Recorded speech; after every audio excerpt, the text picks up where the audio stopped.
Welcome to The Paradox with your attending, Dr. Eric Larson. He is a practicing anesthesiologist and clinical assistant professor at Michigan State University College of Human Medicine. Listen in as he takes you behind the scenes of what practicing medicine in today's ever-changing world is like with another doctor. The Paradox is a fun and accidentally informative show for physicians, patients, or anyone who has ever found themselves in a waiting room.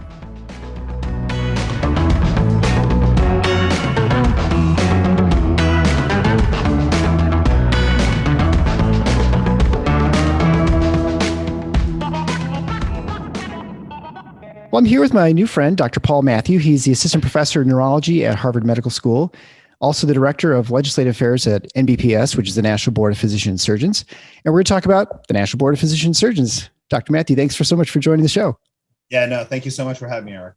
Well, I'm thrilled to have you on. NBPAS has been around since 2014. I think that's when it first was created in response to ABMS.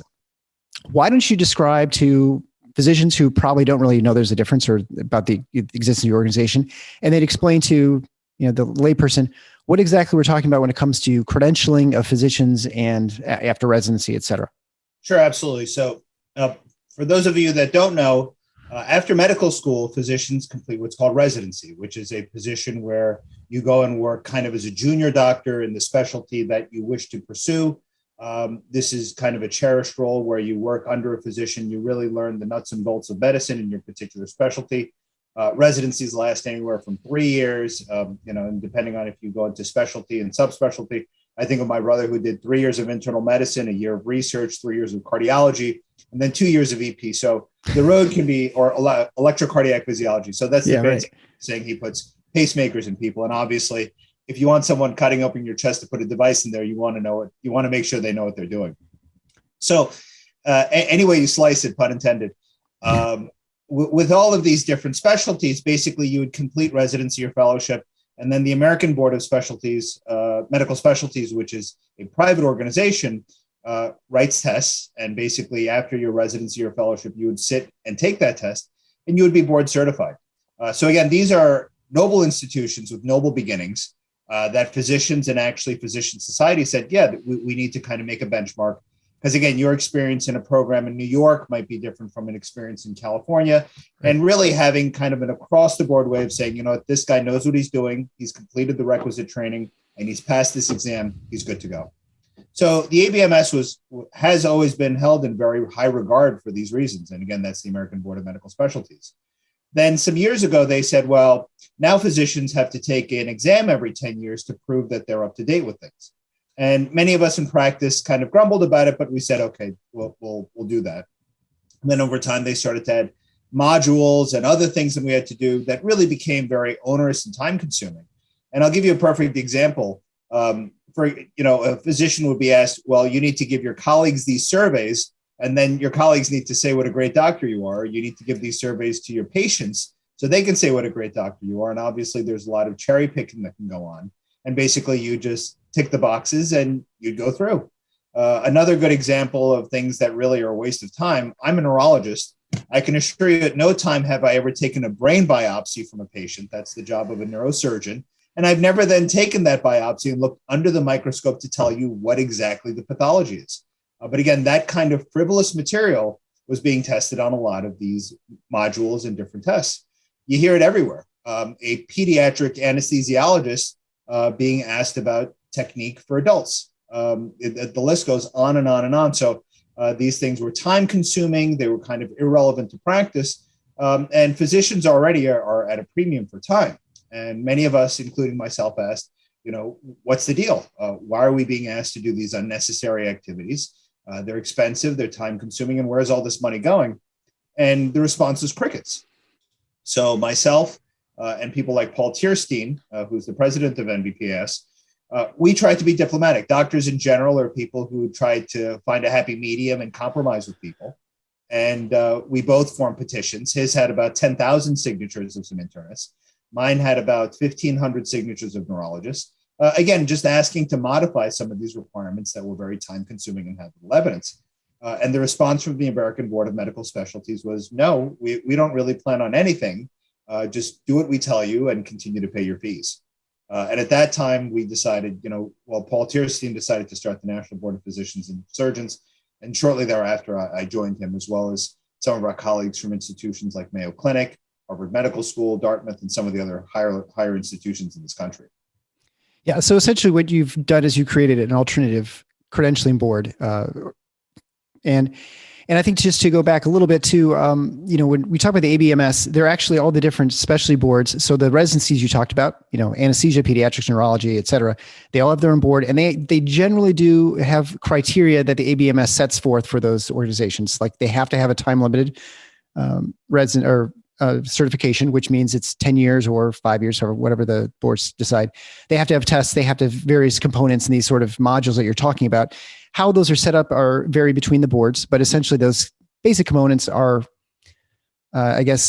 standardized amongst these specialty boards. And so the ABMS, although it doesn't set the criteria specifically for the residency, it sets the overall sort of overguiding principles, right? And both for certification initially, and then also for the recertification process. And so I think what has happened, of course, is that no one felt there a need to end this monopoly or to have a sort of alternative choice until recently. Right now, it's become onerous. And I think it's easy to say, well, they're asking you to do some stuff. Yeah, it's not important that that a pediatric anesthesiologist knows how to do, let's say obstetrics, right? But they learned in the residency, it's no harm making them take some CMEs or doing some modules and relearning that information.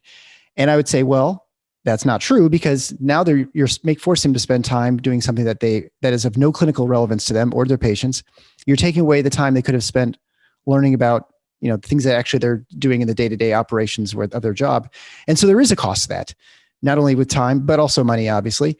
And when we have a time when we have high physician suicide rates, and, it's twice the rate of the national average for suicide, which is, terrible. And burnout, we have a quarter of people in healthcare leaving healthcare in the last 2 years. I mean, there's some real problems, right? And so it's not just this, but it's like one of many, many problems, right? Well, it's not just this, but you bring up an interesting segue to just this. So yes. So in board certification, if you passed your boards before a certain time, you were considered grandfathered and you were given a lifetime certificate. And then if you arbitrarily passed your boards after that, you were subjected to all these requirements. So one group of physicians who are older have kind of an elite status where they don't have to do anything. And then the younger group has to do all of these modules and exams and all these things. And after doing some research, I found that the elite group of grandfathered physicians are 80% white and 70% male. So, this group that, although, there was no racial or gender-based discrimination intent, the way the contracts panned out, older white men are the larger percentage of people among these grandfathered physicians that really have no further requirements, while it's the younger physicians who have a higher percentage of women and higher percentage of underrepresented groups. They're the ones that are being subjected. So this whole system of we're going to force some people to recertify and not others really puts this group at an advantage, the grandfathered physicians. And just to be clear, NBPAS believes in the importance of an initial certification exam. And that's why we actually require all of our diplomats to be certified initially by the ABMS, because we think a standardized exam, at least initially after you complete your residency or fellowship, is really important. And anything after that, really, everybody should be on the same playing field. As you mentioned, CME, or continuing medical education, many of our patients in the public don't realize doctors are required to take anywhere between 25 to 50 hours of continuing medical education courses every year. And again, these are courses that doctors choose which are relevant to their practice or relevant to their specialty. So again, ongoing learning is kind of built into the process. In addition, with the technology that we have, when I have a question about some obscure diagnosis I see, I instantly pull out my phone or my computer. There are many other programs that we look up on UpToDate.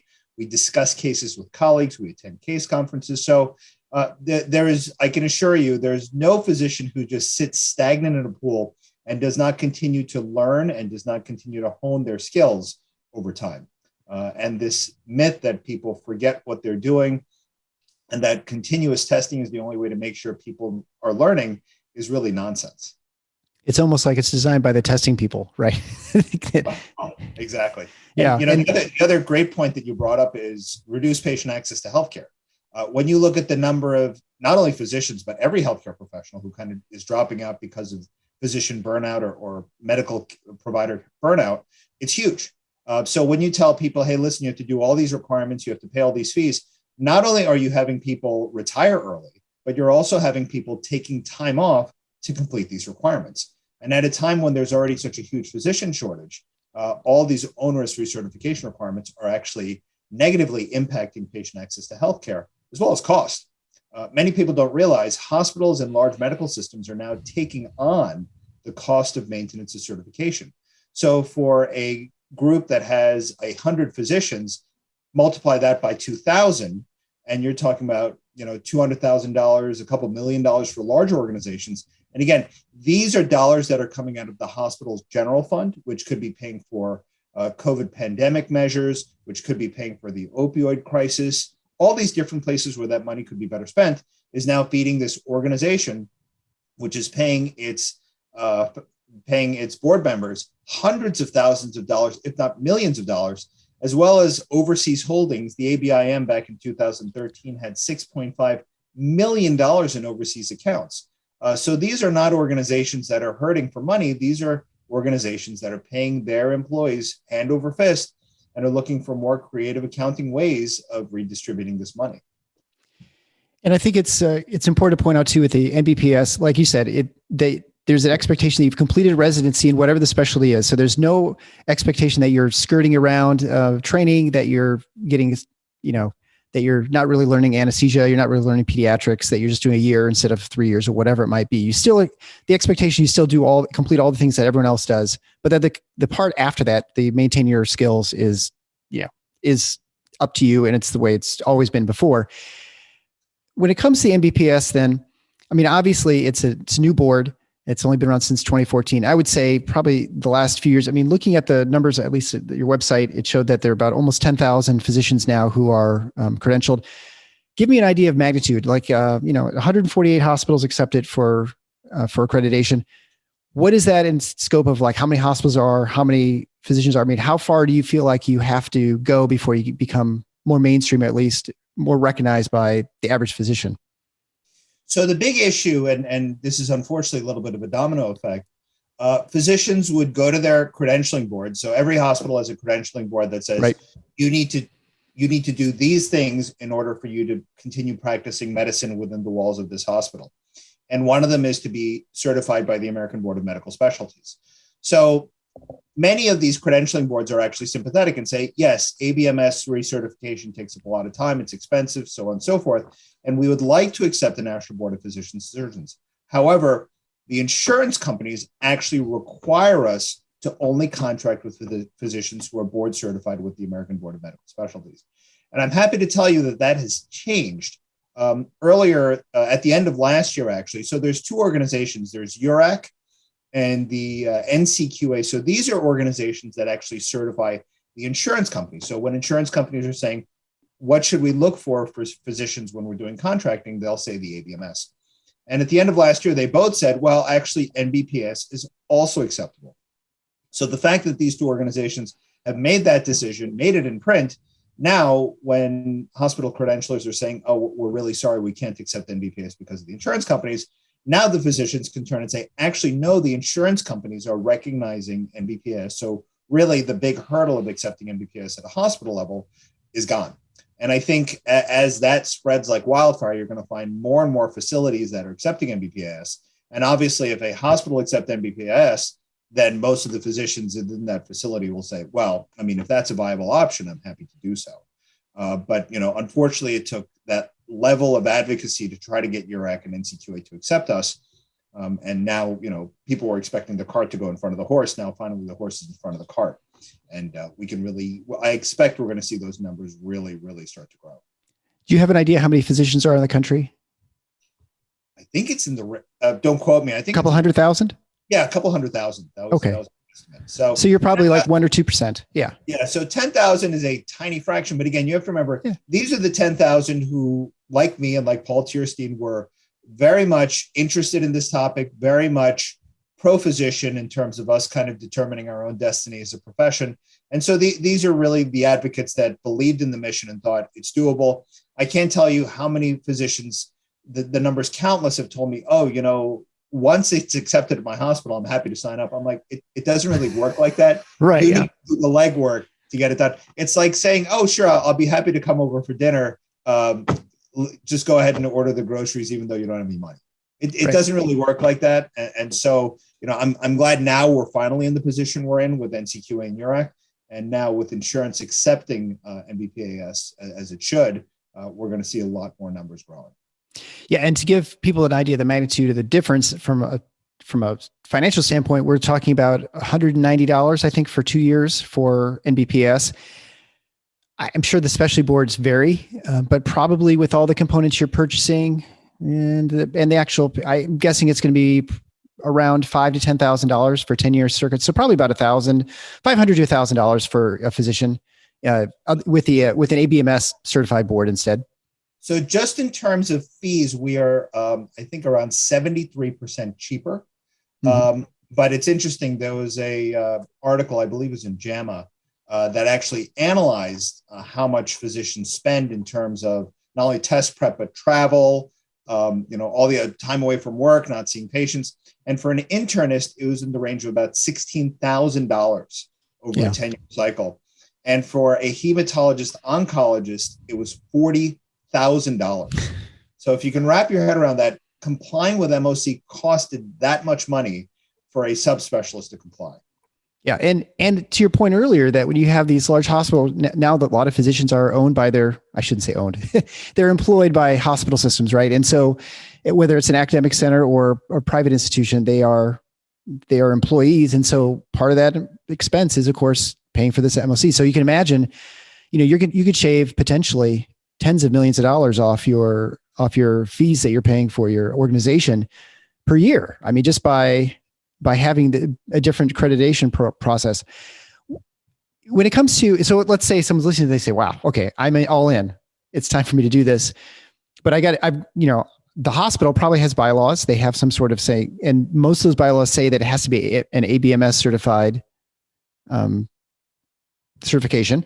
So how do they go about fixing that? I mean, you can't just go and say, hey, now they've got NCQA and now the insurance companies have to accept this. Do they have confidence that first one, do all the insurance companies accept it yet? Or is this that they will eventually? And then, or do they have to, and how do they go about getting things changed in the hospital? So on our website, we actually have materials that physicians can use when they're approaching their credentialing committee. So templated letters, PowerPoint slides, and even petitions. So credentialing committees may not listen to one physician, but when there's a list of physicians who are interested in this and they form a petition and they say, these are the reasons why, you should accept NBPAS. It's going to save the hospital money. It's going to increase patient access to healthcare. It'll mitigate physician burnout. The beauty of accepting NBPAS is it costs nothing. It wouldn't cost the hospital any more. The physician himself will save money. And this was part of the delivery that we had when we were approaching some of the state legislatures about pro-competition bills, that it'll cost the taxpayer nothing to improve patient access to healthcare and reduce healthcare costs.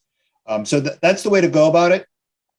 Obviously, some hospitals will be a little reluctant at first, but I often do cite that there's a domino effect a lot of the time. So when one hospital does it, the next hospital will follow suit. And many of the payers are actually starting to come on board as well. So Geisinger down in Pennsylvania, their insurance system officially recognizes NBPAS. They're the first massive insurance carrier that's now accepting NBPAS. And you're going to start to see more and more of the payers, the hospitals, everybody kind of moving in this direction. Because again, it's cost savings, it's patient access to healthcare, and it's what's better for the healthcare system. And again, we're not saying that you shouldn't accept ABMS, but physicians should certainly have a choice. Yeah, you're just allowing another choice for physicians. And then how do you convince insurance companies? Because in the state of Michigan here, we're about 70% dominance by Blue Cross Blue Shield. So they're pretty much whatever they do, everyone's going to do. I mean, we have strangely very little penetration from Aetna, United, which is probably a good thing. But anyway, how do you get them to come along? Because what you get, if you're a physician, you're going to go to the hospital credentialing board and say, hey, we got this new thing, this new credentialing. They're going to say, great, we'll save our hospitals have lots of money. But guess what? There's no point us doing this because, of course, they're not going to get paid with the insurance carrier. So how do you, they're not going to accept until the insurance companies, are the insurance companies really the first step for most docs, you think? It is. And I mean, the nice thing is that Medicare and Medicaid, who oftentimes the payers turn to for guidance, they do not require maintenance of certification from the ABMS. So they don't require any certification, believe it or not. So the nice thing is we don't have that hurdle to deal with. And the blues, I think it's just going to take some time. When there's new guidance from URAC and NCQA, that's what it is. And I think as more and more blues understand that there's really no risk to them. Because again, if it doesn't benefit them, the other side of the coin is this going to cause any risk? And again, this is really a no risk proposition. And the thing that hospitals and insurance companies and all these stakeholders like to claim is, yes, all of our doctors are board certified. Right. By recertifying with NCQA, they'll be able to continue to say that because, again, that's kind of the language that the public is used to. That's the language that these credentials are used to. And again, it's just a matter of choice. I'm not sure if you heard, but there's actually a third entity that does board certification, and that's the AOA, or the American Osteopathic Association. So they do the board certification for osteopathic doctors, or DOs. Now, recently, it's very interesting, the ABMS and the ACGME, which is the group that controls residencies, they kind of agreed behind closed doors that all program directors should be MOC compliant, which obviously angered the American Osteopathic Association because their doctors recertify with them. And so they were kind of getting excluded from the picture. So the ABMS was further building on their own monopoly. And there's an ongoing lawsuit between the AOA and the ABMS on this very picture. So even within the certification, recertification space, the ABMS is continuing to kind of flex its muscle and try to be the only game in town, which over and over again, whether it's the American Medical Association, which you probably know, has issued many, many resolutions stating that board certification should not be a requirement to practice medicine. And even the Department of Justice issued a white paper stating that the complete and utter lack of competition in the board recertification space actually hurts the healthcare system and really stunts innovation. So really, the only party here that stands by saying we need to keep the ABMS as the only game in town is the ABMS. Yeah, yeah, we can't. They have no conflict of interest, right? Yeah. So, exactly.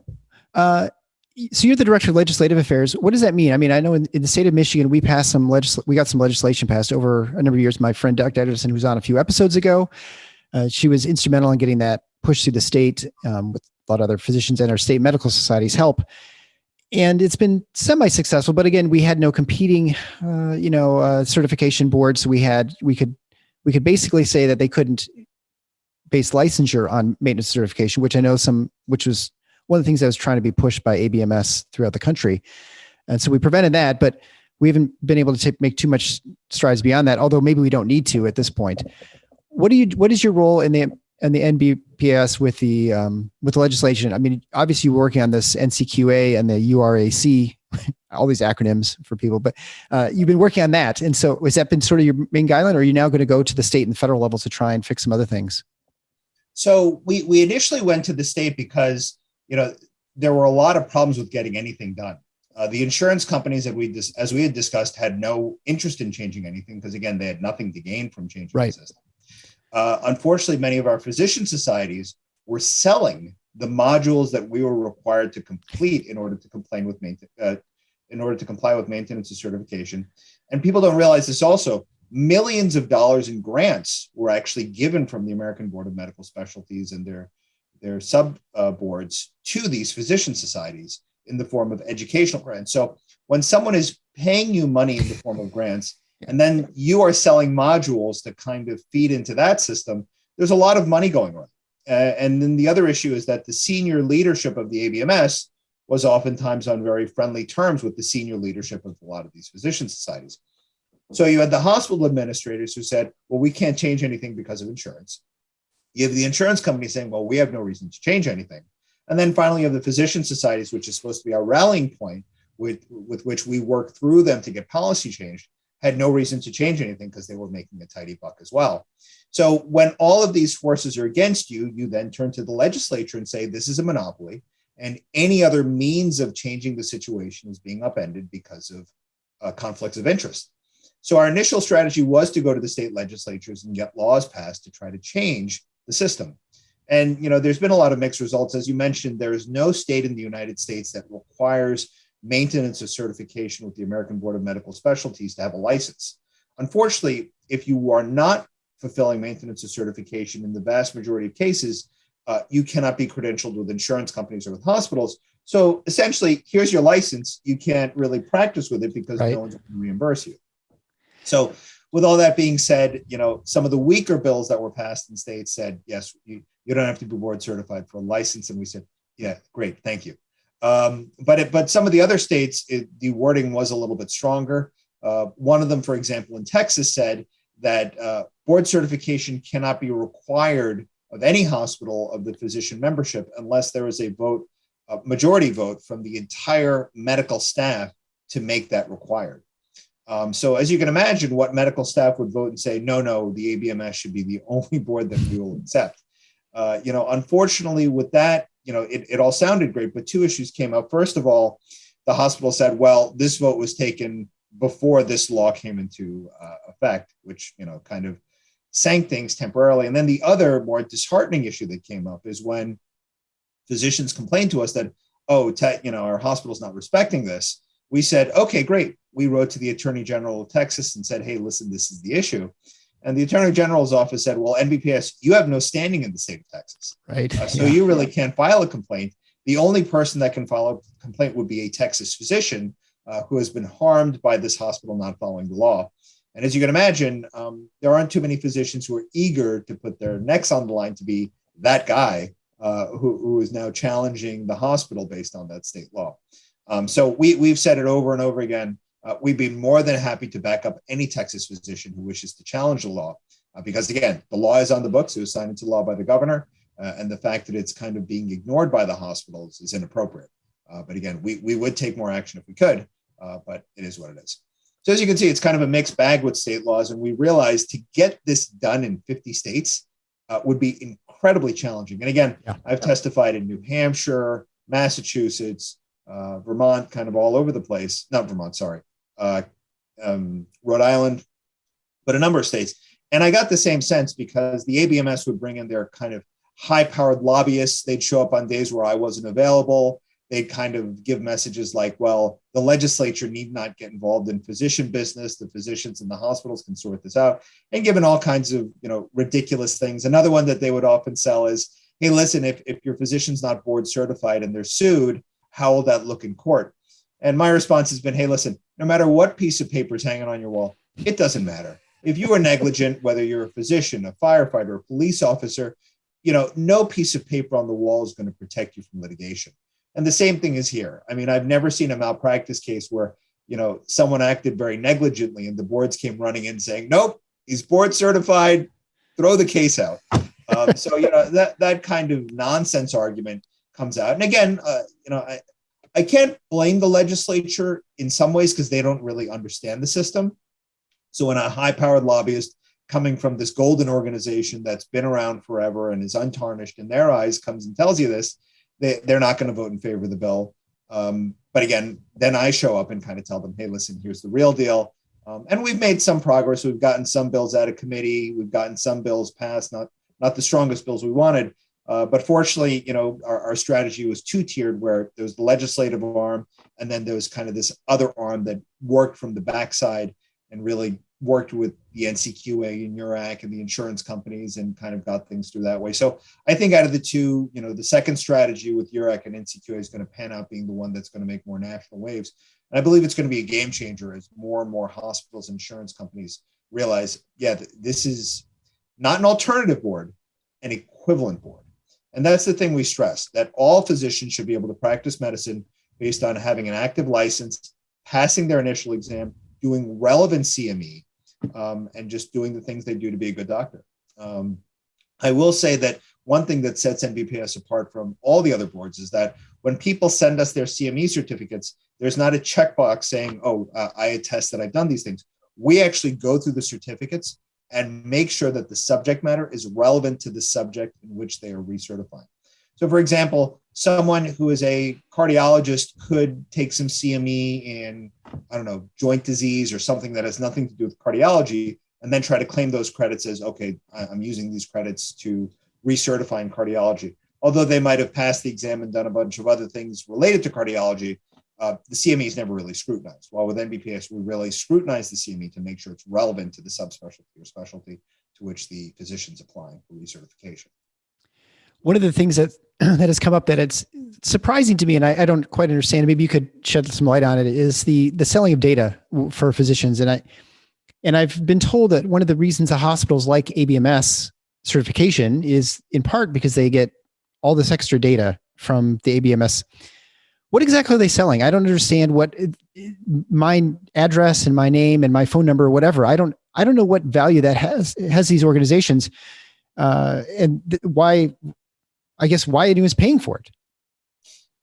So I can only guess. I do have some physician colleagues who've really been pushing back on this because they say, I don't want to give my patient data, even if it's de-identified, to this organization with questionable motive. Some things I could guess is tiering of physicians. Okay, this doctor who's practicing this specialty is spending this much more money on testing and all these other things. This other doctor is spending less money. These are some prescribing habits. So, I mean, just like everything that we see in the world, data mining occurs, and it can help with strategy in terms of making better decisions in terms of where we're going to put our assets in terms of maximizing profits, regardless of how it impacts patient care. So I'm assuming that some of this data does go into that kind of dark, shady region of medicine where it's making decisions without really concern of what's best for the patients, what the doctors think, but rather what's going to maximize profits. And I'm sure the audience, after listening to your program for some time, understands a lot of their healthcare dollars are not paying for the physician. They're not paying for the nurse. They're not even paying for the medication. They are paying the shareholders of many of these insurance companies, the shareholders of some of these hospital corporations. And, this is what happens when medicine becomes commercialized. They're no longer patients, they're clients. They're no longer physicians, they're providers or prescribers. And this kind of complete annihilation of the art of medicine is being replaced by the economics of medicine. Yeah, the corporatization of things for sure. Where do you see NBPS in the next 2 years? I mean, I imagine at this point, you've kind of got all the things you need, right? So now it's getting the word out. Now it's going to large organizations, insurers, and hospital systems.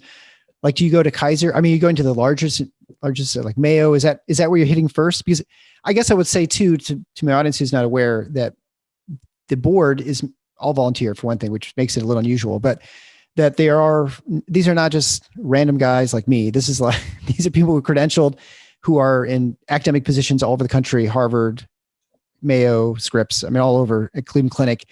So these are not, associate assistant clinical professors. These are actually, full professors and stuff. So anyway, so it's a legitimate organization with legitimate people, and they carry some clout. So how are you going about fixing those problems, going to other hospitals? Because I imagine that's where your energy is going to be moving at this point. Yeah, exactly. And thank you for bringing that up. We are all volunteers. So, one concern that people have is, oh, well, what about when your organization gets bigger and people start collecting huge salaries? I'm like, that's never changing. The mission of this organization is that we are volunteers. We are not salaried. And the money that people pay for their certification really pays for two things. Number one, it pays for the office staff, which actually goes through the certificates and makes sure that people complete all the things they need to in order to be recertified. It also pays for some of the activities we talked about, lobbying, both with governmental agencies as well as with insurance carriers and some of the other stakeholders. So, again, to your point, in a way, as NBPAS becomes more and more accepted, people are shocked to hear this, the price of recertification will stabilize. We're not going to be pushing up our rates, and it actually may even go down. Because again, as we are pushing less and less for acceptance, then that cost will be gone, and you'll start to see the price either remain neutral or go down, while the ABMS will probably continue to inflate the cost of their product. Well, ever since I heard the story of my friend, Dr. Edison, who had to do a module on hand washing to convince her that hand washing was a good idea, and she actually had to, in some ways, say that she wasn't washing her hands every time, even though she was, in order to get credit for the activity, because you had to show a positive effect from the module. You couldn't say, well, I was washing my hands 100%. I'm still washing my hands 100%. You would not get credit for that. It had to show that you did it and you'd have some sort of positive outcome, which shows you the insane busy work aspect and why docs are tired of this. Like you mentioned, just checking boxes and doing things that provide no patient role. There's so many things we do in life that don't help and don't do anything. There's no point doing another thing and paying a lot of money to do it too, right? Yeah, and I hate to bring my brother up again, but I will. So, like I said, he's an EP cardiologist. So the audience may not believe this. So he would take an internal medicine exam, and then 3 years later, a cardiology exam, and then 3 years later, another EP exam, and then guess what? It's time to take the internal medicine. Right. So literally every 2 to 3 years, he was studying to take a standardized exam, which again, much of it had nothing to do with his practice, and this was the routine. And the other thing that people don't realize is that with a lot of these exams that were being issued, the failure rates were incredibly high because they actually had an advantage. If they fail more people, those people would have to pay to take another exam. So you just see the money continue to cycle. And the other thing, that's not really spoken about much is when these boards would have their meetings, they would have it at the most lavish resorts. They would pay not only for the board member, but their spouse, their kids, limousines, you name it, no expense was withheld. Yeah. Well, and you saw that at the blood, expense, and sweat of the physicians who were actually doing the work. Yeah. And there was the person who had the ABP, they were making 7 figures. This is 2 to 3 times what an average pediatrician makes, for instance.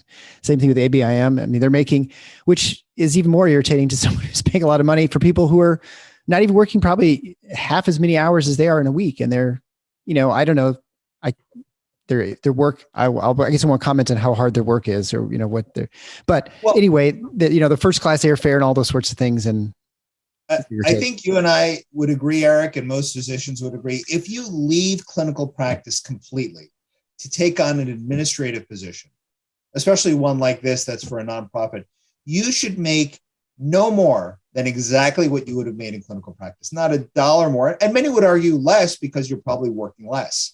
But to be making, to your point, quadruple, quintuple of what your salary was, it's really unjustified. And again, that money's not coming out of thin air. That's coming out of the efforts of your colleagues. Well, for those who are physicians, I would call action. I would have you recommend going to mbpas.org. That's the website for signing up to be, and I'm actually not, but I think I will after this conversation. I'll join the ranks of the 9,600. And it's now time to work at the hospital. I tried earlier with the hospital, but we were stopped because, the insurance companies, and that'll be the next thing. I'm on the board of the Michigan State Medical Society too. So I'll have to talk to the Blue Cross Blue Shield of Michigan and work on it that way. And I think that's together we can try and, get this through and get this done to really help physicians, help patients with access to good medical care. Because either way, you're board certified, you still finish the initial certification. There's no change except, where you're sending your check. 2 other things I will mention though is if and when you do approach your credentialing committee, I would mention 2 things. Number 1, accepting NBPAS is a powerful tool for recruitment and retention. If you practice at our hospital, we accept NBPAS, we'd be happy to have you. So that would garner the attention of many physicians in the community that don't work at that hospital and would actually encourage people who are thinking about retirement to say, if I don't have to do all this nonsense, I'm happy to stay on board. Right.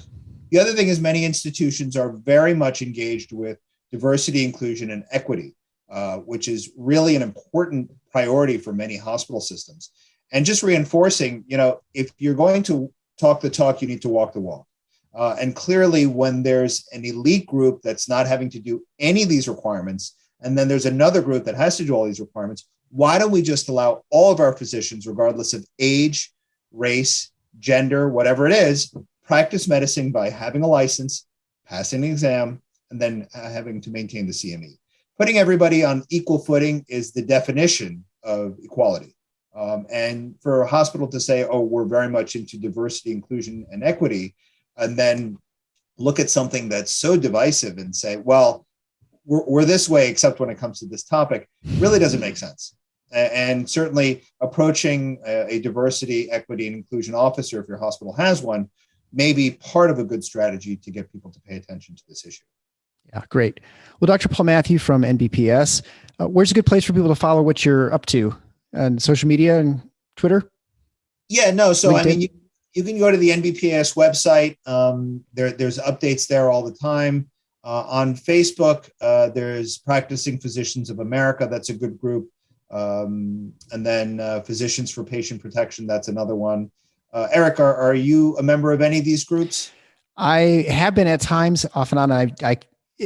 With any of these things, I've been a member of a number of them, and then I don't remember if I've renewed my membership. So it's been a weird 2 years, right? Yeah. And then one other ask I have of you personally, Eric, and any other physicians that are tuned in here. I would say that if you do end up getting certified with the National Board of Physicians and Surgeons, keep in mind two things.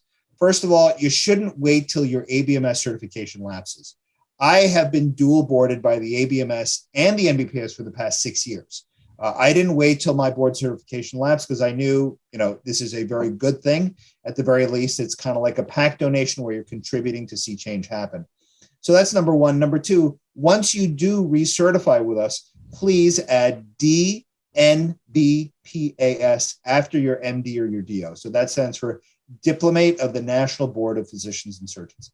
So that's a good idea for a number of reasons. Number one, brand recognition is incredibly important. And as we have more and more physicians putting DNBPAS after their MD or DO, it just raises awareness that, yes, this is a legitimate equivalent board. We're trying not to use the word alternative because alternative implies lesser, when in fact we are on equal footing with the AOA and the ABMS.